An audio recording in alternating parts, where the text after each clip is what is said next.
cierta ocasión, un literato español dijo, hablando de la literatura que se hacía en Alemania: esos de ahí no tienen un Pérez Galdós. Y es que ciertamente Benito Pérez Galdós es uno de los personajes más insignes de nuestra peripecia literaria. La verdad es que tras el propio Miguel de Cervantes o Lope de Vega, por ejemplo, Benito Pérez Galdós ocupa ya ese escalafón primordial para entender cómo fue el devenir literario y el devenir histórico de nuestro país en una determinada época, una época imprescindible para entender la existencia de hoy en día, el siglo XIX. Nadie como él supo reflejar mejor en sus páginas pues costumbres, inquietudes, batallas, esos episodios nacionales que son fundamentales para el ambiente decimonónico que por entonces dominaba todo.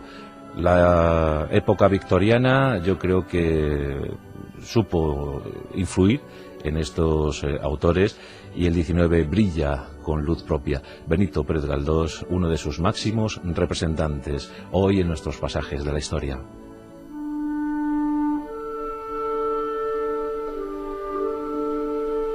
Vino al mundo en las Islas Canarias, en las Islas Afortunadas, en la ciudad de Las Palmas, el 10 de mayo de 1843. Era hijo de militar, del teniente coronel Sebastián Pérez, y de una mujer de carácter indómito, muy fuerte, una mujer tenaz, Dolores Galdós.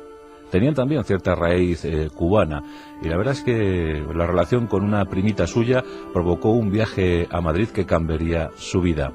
Benito era el Benjamín de un clan extensísimo, de una prole abundante, el 10º de la prole, nada más y nada menos. 9 hermanos había delante de él, y las condiciones económicas desde luego no eran las más idóneas. Por entonces, en ese año de 1843, España restañaba heridas tras una guerra cruel, devastadora, la primera guerra carlista, aquella que se libró entre 1833 y 1840, por causas de la llegada al trono de Isabel II. Más de 200.000 muertos. El siglo XIX español es terrible, es voraz, empezando por la propia guerra de la independencia, que sesgó la vida de 500.000 españoles, luego las guerras carlistas, el hundimiento de los últimos vestigios imperiales, una época atormentada, sujeta a convulsiones políticas inusitadas, más de 200 pronunciamientos militares, y de buena parte de esta historia fue testigo de excepción Benito Pérez Galdós. Un niño de talento portentoso que muy pronto en ese instituto de San Agustín, un epicentro de la sabiduría canaria, un lugar donde se impartía una instrucción muy liberal, pues Benito de inmediato ofreció muestras de ser un niño avezado en creatividad. Tenía intuición, tenía ganas de dibujar, era muy versado en el dibujo caricaturesco, y claro, de inmediato sus profesores pensaron que este niño había nacido para ser escritor. Es curioso comprobar cómo en los museos dedicados a Benito Pérez Galdós, en el propio que hay en la ciudad de Las Palmas, todavía se conservan dibujos del autor, y además una granja hecha con palillos, con restos, cositas que iba él cogiendo, y con ellas confeccionaba escenarios. Es que tenía, como digo, una imaginación desbordante, y no tenía ningún problema en utilizar un carboncillo, un lápiz, tinta, para enseguida dibujar aquellos rostros, aquellas figuras que le llamaban la atención, o aquellos paisajes ensoñadores que caminaban por su imaginación, por su mente. Y la primera vocación a la que Benito se quiso dedicar fue esa, a la del dibujo. Fue un magnífico dibujante, y también con algunos apuntes en cuanto a pintura. El joven Benito Pérez Galdós se graduó como bachiller en Bellas Artes en el tinerfeño Instituto de La Laguna. Corría el año 1862. Tenía, por tanto, 19 años y, como digo, mantenía un pequeño idilio con una prima en segundo o tercer grado de origen cubano. Un asunto muy fogoso. De hecho, Benito Pérez Galdós fue un hombre al que le gustaron muchísimo las mujeres durante toda su vida, aunque no consintió jamás en casarse. Sí que mantuvo muchos romances, algunos hijos ocultos, El más destacado de estos vástagos sería María, nacida ya por 1891. Pero bueno, este romance no le gustó a su madre, Dolores, y eso pues facilitó que Benito pues ampliara horizontes intelectuales buscando acomodo en la villa y corte. El 30 de septiembre de 1862, Benito Pérez Galdós entraba en la ciudad de Madrid. Y las primeras instantáneas costumbristas cautivaron al joven canario de tal modo que jamás se quiso desprender de ese amor sosegado, de ese amor sereno por una ciudad que le acogió como uno de sus principales hijos. El propósito de Pérez Galdós era ser abogado. De hecho, se matriculó, quiso cursar la carrera de leyes, asunto que no pudo culminar con éxito, a decir verdad, porque sí, se inscribió en las clases, pero mostraba querencia, yo creo, por las calles, su verdadera universidad, donde lo aprendió todo. Por tanto, como él decía, no tuve ningún inconveniente en hacer novillos de forma y manera reiterada. Y es verdad que por más que se matriculaba un año tras otro, faltaba a esas clases y finalmente no pudo completar esa carrera. Tampoco le hizo falta, a tenor de lo que ya sabemos. En Las Palmas ya había colaborado como articulista en algunas publicaciones y bueno, ya había dado muy buena muestra, fiel muestra de lo que podía llegar a ser. No tenía el menor problema, el menor obstáculo en describir situaciones. Era un perfecto descriptor de situaciones, de paisajes urbanos, de figurantes que deambulaban por esas calles, por esos tránsitos, por esas avenidas. Un fiel émulo de sus homólogos británicos o franceses. De hecho, como antes decíamos, es un representante máximo del realismo español, como lo fue Honoré de Balzac en Francia, o el propio Charles Dickens, de quien llegó a convertirse en el primer traductor para España de su obra Los papeles póstumos del Club Pickwick. En ese año de 1862, Benito Pérez Galdós frecuenta cafetines, visita las estancias del Ateneo y allí comparte tertulia con las mentes más lúcidas de la intelectualidad patria. Escucha con atención lo que los grandes pensadores tienen que comentar sobre el devenir de los acontecimientos para España, cómo está transitando esta España decimonónica por las vicisitudes a las que se ve sometida.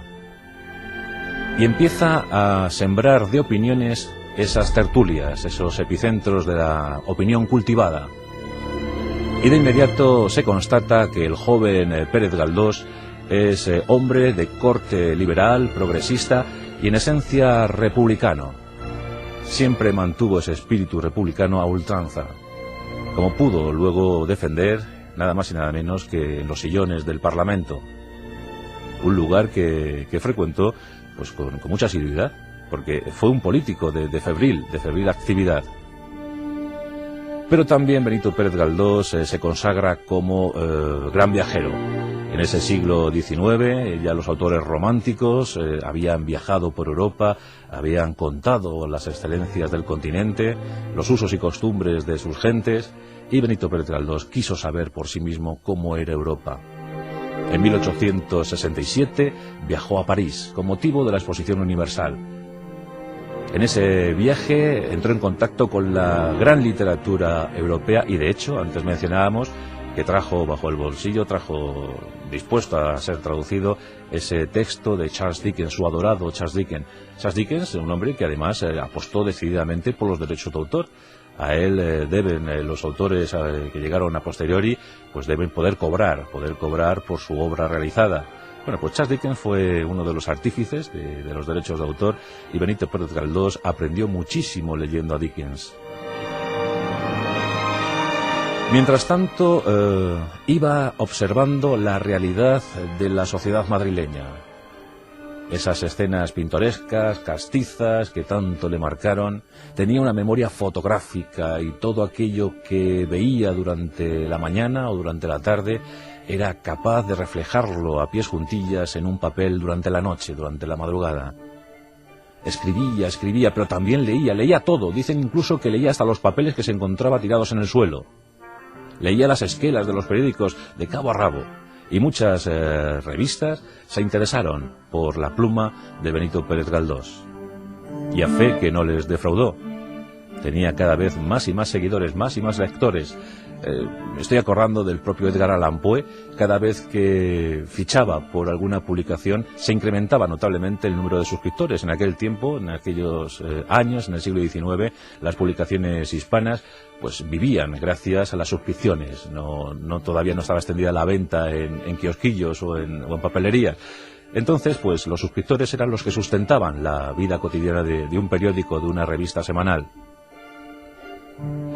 Benito empieza a hablarnos de política, habla de la costumbre, habla de la vida cotidiana.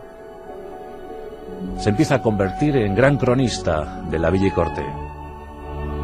En 1868 fue testigo de acontecimientos de primer orden, uno de ellos la Revolución Gloriosa, que acabó con el reinado de la fogosa Isabel II.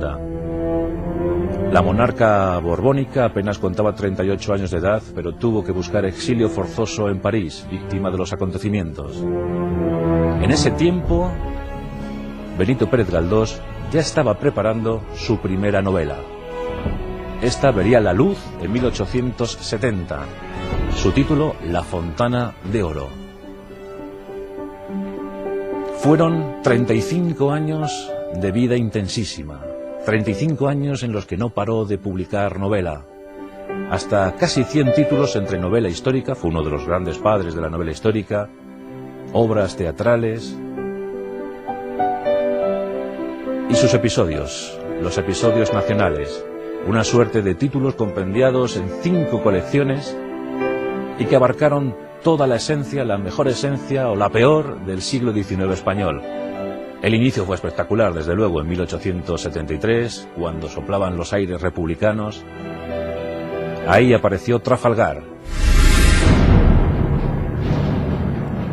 Ese grumete Gabrielillo que también nos supo describir la batalla en la que se hundió no solo la flota combinada franco-española, sino también los sentimientos coloniales.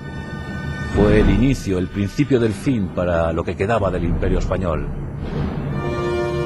Trafalgar fue un trauma para España, un trauma que culminó con la pérdida de Cuba, Puerto Rico y Filipinas. Esos episodios fueron apareciendo a la luz de la sociedad española en sucesivas entregas. El viaje de la fragata Numancia. Y finalmente, en 1912, Cánovas, el último testimonio de una época que jamás se volvería a repetir, con una generación literaria como jamás había visto también la generación del 98. La guerra de la independencia, los fusilamientos de Mayo. Tantas emociones para un pueblo acostumbrado a la sangre, a la masacre, al desentendimiento, a las envidias. Una sociedad, una población peculiar, pero imprescindible para Benito Pérez Galdós, un profundo amante del espíritu español. Pero que fuera profundo amante no quiere decir que no fuese crítico, y en efecto lo era. Sentía la necesidad de proclamar a los cuatro vientos que España precisaba una reforma, una entrada en la modernidad, que no podíamos quedarnos anclados en el pasado, sujetos a normas ancestrales que no tenían sentido, que debíamos, sin duda alguna, hacer el mayor esfuerzo por incorporarnos a esa modernidad de la que tanto se hablaba en Europa. Quizá por eso, Benito Pérez Galdós entró con fuerza en la política, a instancias del notable Mateo Sagasta en su partido progresista. El propio Sagasta ofreció a Benito, ya muy afamado por entonces, habían llegado sus grandes novelas, pues el propio Mateo Sagasta le ofreció un acta de diputado por la isla todavía española de Puerto Rico, que Benito aceptó muy gustoso. La verdad es que fue un político de cierta relevancia, muy respetado, muy aceptado por todos, aunque fueran divergentes en sus criterios políticos, pero desde luego siempre vieron o escucharon con absoluto respeto lo que Benito Pérez Galdós pudiera contar en el Parlamento. Fijaos en este detalle. En 1910, Benito Pérez Galdós acude a las elecciones en lo que se llamó la Conjunción Republicano-Socialista, en una lista por Madrid en la que figuraba Pablo Iglesias. Bueno, pues Benito Pérez Galdós fue el diputado más votado de España, fue diputado por Madrid, por encima del propio Pablo Iglesias. Ese era el efecto que tenía Benito Pérez Galdós en la sociedad española, que por otra parte le adoraba. Muchísimos intelectuales también se granjearon su amistad, compartieron tertulias. En los años 80, sin duda alguna, llegan sus mejores obras. Tiene en esa década pues momentos gloriosos como El Doctor Centeno, como Misericordia, como Tormento, Fortunata y Jacinta, 1888, obra incuestionable, imprescindible, en rango pues muy parecida al mismísimo Don Quijote de la Mancha. Fortunata y Jacinta es una obra que hay que leer una y otra vez para entender cómo era esa España de finales del siglo XIX, esa España mortecina, con los personajes perfectamente tallados por esta mente tan lúcida, tan preclara. Y es que era tan detallista, lo contaba, lo sabía describir todo de una manera tan portentosa que no es de extrañar que tuvieran de inmediato miles de lectores. Y aún más cuando en la década de los 90 quiso probar fortuna en el teatro. Y desde luego la musa Thalía se fijó en Benito Pérez Galdós, porque también sus obras teatrales fueron muy aplaudidas, grandes éxitos de crítica, público. En alguna ocasión incluso hasta le sacaron a hombros. Al fin llegó lo inevitable. En 1897 le propusieron formar parte de la Real Academia de la Lengua Española y tomó posesión del sillón N. Cuando en 1900 se instauraron los premios Nobel, pues desde luego no faltaron quienes pues auparon la candidatura de Benito Pérez Galdós para ser merecedor de dicho galardón. Y bueno, de forma incomprensible esto no llegó a cuajar jamás. Fijaos que cuando le proponen a él, que es allá por 1905, pues está escribiendo ya prácticamente su última novela. Estaba muy aquejado de arteriosclerosis, tenía una ceguera progresiva que le dejó ciego. Sus últimos años los pasó ciego, pero La razón de la sinrazón, que es su última novela, es un gran testimonio, ¿no?, de ese final de un periodo. En ese año 1905 le quieren elevar a la categoría de premio Nobel. En ese año muere también Julio Verne, tras dejarnos su obra La invasión del mar. Y 2 años más tarde, tan solo 2 años más tarde, Rudyard Kipling, el gran poeta del Imperio Británico, consigue ese premio Nobel, que a lo mejor un año antes debía haber sido merecido para Benito Pérez Galdós, pero no pudo ser. Su última actividad política la tuvo en 1912, cuando fue elegido diputado por Las Palmas. Pudo también defender a su tierra natal. Un hombre, al que se le acusó de ebrio, decían que frecuentaba con demasiada asiduidad la taberna, que fue también llamado mujeriego, incluso por sus amigos, pero que jamás consintió el matrimonio, aunque eso sí, tuvo relaciones francamente emotivas, una de ellas con la escritora Emilia Pardo Bazán. Esta gran inspiradora de los actuales góticos, ¿verdad? Pues Emilia Pardo Bazán fue su más fiel confidente, su clarísima colaboradora. Hay quien dice también que la pluma de Emilia Pardo Bazán se puede ver en los episodios nacionales. Un hombre que vivió con intensidad, que viajó muchísimo por Europa, que sufrió cuando contempló la tumba de William Shakespeare y se quejó amargamente diciendo que nosotros no sabíamos enterrar a nuestros ilustres. Ni siquiera podíamos decir, dijo él, que dónde está Miguel de Cervantes, dónde está exactamente el cuerpo de Miguel de Cervantes. Y veía con cierta envidia cómo Europa avanzaba mientras que a España le costaba un poco más. Todos esos episodios que fueron apareciendo en sus obras, como digo, casi un centenar de títulos entre unas composiciones y otras. Y finalmente esa enfermedad que le hizo abandonar la política, los escritos, esa arteriosclerosis fatal, esa ceguera tremenda. Y en 1912, pues hay que decirlo también, Benito Pérez Galdós estaba absolutamente en la ruina. Pudo sobrevivir gracias a una suscripción popular, al dinero anónimo que la gente dejaba para que su escritor querido pudiese comer cada día. Nunca fue rico, nunca ganó dinero suficiente, y eso que publicó tanto, para poder tener una vejez tranquila y apacible. Pero sus amigos no le olvidaron y tuvo encuentros realmente interesantísimos. Él era un enamorado de Santander. En Santander creó una tertulia, la de San Quintín, el nombre de una de sus obras teatrales. Allí pues se codeó pues con los grandes de la época, Miguel de Unamuno, que tuvo siempre sus rifirrafes, pero se querían muchísimo. Miguel de Unamuno siempre defendió a Benito Pérez Galdós en contra de lo que se pueda llegar a pensar o de algún enfrentamiento que se haya podido ver, pero se respetaban con absoluta lealtad. Hay un detalle que bueno, pues siempre nos emociona cuando lo recordamos o cuando lo leemos. Ocurrió en enero de 1919. Por entonces el pueblo de Madrid quiso rendir homenaje, tributo a su escritor, porque le consideraban su escritor. Benito Pérez Galdós comprobó cómo ese cariño se plasmaba en una obra, esa obra de Benito Pérez Galdós que está instalada en el Retiro.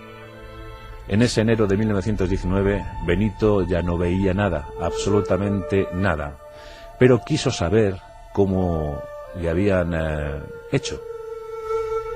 Victorio Macho fue el artífice de esa escultura, de esa estatua, y Benito solicitó que le aupasen al plinto de la composición escultórica para poder tactar, para poder comprobar con sus dedos, para poder ver con sus dedos si realmente habían sido fieles a su figura. La impresión de Benito Pérez Galdós queda para los anales. El autor lloró emocionado tras haber comprobado la fidelidad de su rostro en esa escultura. Y esa emoción la transmitió a los asistentes, que también lloraron y aplaudieron en ese momento pues crucial para la literatura. Era pues reconocer en vida el trabajo de tantos años. El 4 de enero de 1920, Benito Pérez Galdós fallecía, tenía 76 años. Dicen que su último llamamiento, sus últimas palabras fueron las de convocar al doctor Centeno, uno de sus personajes. Y es que conseguía tanta credibilidad, conseguía tanto realismo en esos personajes, que parecían verdaderos, parecían inspirados en figuras verdaderas, en personalidades verdaderas. Bueno, pues fueron las últimas palabras. Se levantó en su cama, se sentó, se llevó las manos a la garganta y después cayó ya en un grito postrero, cayó sobre la almohada para morir. Murió pobre, pero murió contento al saberse querido. En ese 4 de enero de 1920, las calles de Madrid lloraron a su ídolo. Se dice que más de 20.000 madrileños acompañaron al féretro de Benito Pérez Galdós hasta el cementerio de la Almudena. Y allí quedó enterrado, en un lugar casi olvidado. Cuando visitamos la sepultura, pues las letras, las inscripciones apenas son legibles, no se pueden leer. Está pues sometido a un olvido injusto ese hecho, pero a lo mejor también Benito lo quería así. Pero 20.000 personas, ¿os figuráis? Eso hoy en día es imposible, ¿verdad? Pues 20.000 personas tras un féretro. Ocurrió con otros grandes como Víctor Hugo, por ejemplo. El entierro de Víctor Hugo fue fantástico. El rey sol de la literatura, aquel que siempre se declaró republicano, le declararon rey sol de la literatura a Víctor Hugo. Bueno, pues aquí tuvimos a nuestro particular Honoré de Balzac, nuestro particular Víctor Hugo. ¿Pero qué digo nuestro particular? Casi debemos decir que a lo mejor Víctor Hugo fue el Benito Pérez Galdós de los franceses. Una auténtica maravilla. Siempre hay que recomendar la lectura de cualquiera de las obras de Benito Pérez Galdós. Qué privilegio haberle tenido aquí entre nosotros. Por eso hemos rendido homenaje emocionado al autor de los episodios nacionales. Y bueno, pues pequeño comentario personal, una de las obras que me inspiró a mí para escribir sobre historia fue Trafalgar. Por eso y por tantas cosas, gracias, maestro.